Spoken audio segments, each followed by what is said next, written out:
Welcome to your Daily Writing Habit, episode number 675. If you're writing a book or thinking about writing a book, or maybe you've started writing a book, but it's not quite done yet, maybe you need some help, you are in the right place. Good morning. Happy Thursday. I'm your host, Christine Whitmarsh. If you're looking for me online, look for Christine Inc., like that stuff we write with. Each day, I'm sharing with you the writing habits I've learned over my 19 years as a ghostwriter, book coach, and author. I have found that three things in particular have a huge impact on your success as an author, and they have the ability to turn someone who maybe doesn't even think of themselves as a writer into a published book author. Those three things are writing fundamentals, productivity, and mindset habits. Here's today's quote. Authenticity requires a certain measure of vulnerability, transparency, and integrity. Janet Louise Stevenson. And once again, good morning, everyone. And let's talk about that authenticity and marketing and all those kind of things, because as authors, we are marketers because our books are products. So we are artists, but we are also in the business of reaching people to buy those books. So that's marketing. Because if you are in the business of selling anything, including your own brand and products and books, of persuading people to invest in you, whether money, time, or attention, listen up. Audiences today are keeping it real through their words and actions, or lack thereof, when it comes to their opinions of advertising and marketing. Put those words in quotes. Many of the old ways of getting people's attention, like TV commercials and direct mail, are being flat out rejected unless they have a new flair of originality and storytelling and authenticity to them, something unique. Even the newer ones, like the newer mediums like email lists and social media, are being held to a higher standard of authenticity and quality. In other words, if your message doesn't sound like it's from a real person, if it's not interesting in some way, it's more likely to be ignored. Substance and walking the walk is rapidly rising above the marketing noise. People want the goods, the authenticity goods. They want proof that you have the knowledge you say you have, that you aren't full of fluff or like a snake oil salesman like so many who have existed in sales for centuries. And even more so, in my opinion, since the advent of the internet, simply because of worldwide access, which means worldwide noise. I think at this point we've had enough of sales pitches promising the world and delivering very little of it in return.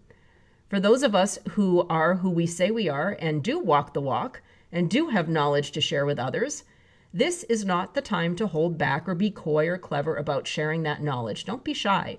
We're beyond promises to share your knowledge once people give you money.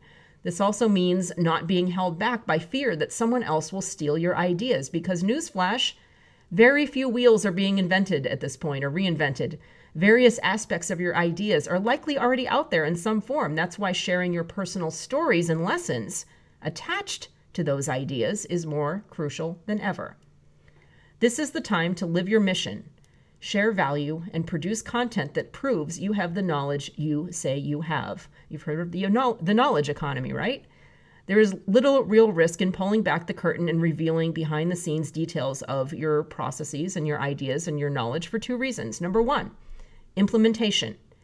Knowing how to do something and actually getting around to doing it are two different things. People can't steal that from you. Number two, context.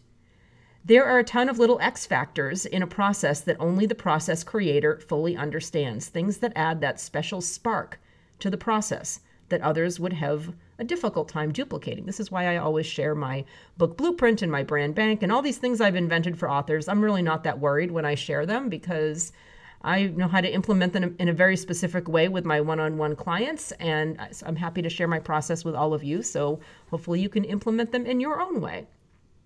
Bottom line, if you share how you do what you do, most people will not be willing and or able to replicate it. The ability to be this authentic and share your knowledge openly is grounded in the belief that you are an expert in your subject matter. It's trusting that between your unique story and life and career experiences, you have information that other people are looking for. It's like, you should write a book, maybe. If you find that you're not consistently producing the amount of content that you'd like around your book, that you're not walking the walk as much as you'd like, might that be what's holding you back? A lack of belief that you have valuable knowledge to share. If you're an author or in the process of becoming one, hey, guess what? You are a subject matter expert, even if that subject matter is yourself, your life, the lessons you've learned from it. You have things to share that will help others. So again, forget the cleverness and coy sales tactics of the past. There's no magic marketing pill. The only centuries-old big 7-figure secret of billionaires who wake up at 4 a.m. is believing in your knowledge enough to share it with others. It's authenticity and real knowledge, ideas, and expertise. Those are the things that are rising above the marketing noise. Thank you for joining me here on Your Daily Writing Habit, where I am helping you write and finish and apparently market an awesome book. Be sure and drop by my Inc. Authors group on Facebook for motivation, accountability, book writing, publishing resources, and more. And also, you can let us know about your book there. I'm one of the few groups out there. Please talk about your book. That's why we're all there, to inspire each other with our accomplishments. So Inc. Authors on Facebook, and I always drop the link in the show notes. Until tomorrow, happy writing.